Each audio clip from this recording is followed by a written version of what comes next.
पुन्हा नव्याने घेऊ शकतो असा एक माझ्या डोक्यामध्ये विचार आहे. बाकी सामाजिक कार्य वगैरे हा काय मोठे शब्द मी काही वापरणार नाही. आणि सध्याची एकंदर परिस्थिती पाहता मागाशी मी एक ओळ म्हटली होती भारत तांब्यांची की संध्या छाया भिवोविती हृदया, अशी परिस्थिती सध्या सगळीकडेच असल्यामुळं त्याच्यामध्ये आपल्याला जे शक्य असेल, आपल्याला जे करता येणं शक्य असेल तेवढं आपण प्रामाणिकपणे चांगल्या पद्धतीने करावं, एवढी एकच शिकवण घेऊन मी माझं काम करत आलो.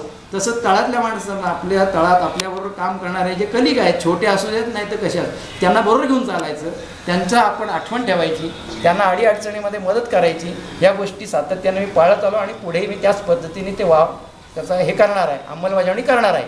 तर अशा रीतीने माझं एकंदर जे काही सेवा कालखंड तुमच्या सगळ्यांच्यासारख्या लोकांच्या सहवासात अतिशय सुंदर व्यतीत झालेला आहे. मला वेळोवेळी या लोकांनी मदत केलेली आहे, त्यांची या ठिकाणी मी आभार मानतो. त्यांचे जे काही ऋण आहेत ते मी मान्य करतो. आणि या ठिकाणी तुम्ही मला प्रेमाने एवढा छोटा पिरियड असताना सुद्धा इतका नृत्य समारंभ तुम्ही हे केलात, अरेंज केलात एवढ्या छोट्या वेळामध्ये, आणि सगळेजण वेळ काढून या ठिकाणी थांबून माझा सत्कार केलात, मला आदर दिलात, याबद्दल मी पुनश्च एकदा सर्वांचे आभार मानतो आणि माझं भाषण संपवतो. तुमच्या नावामध्ये दोनदा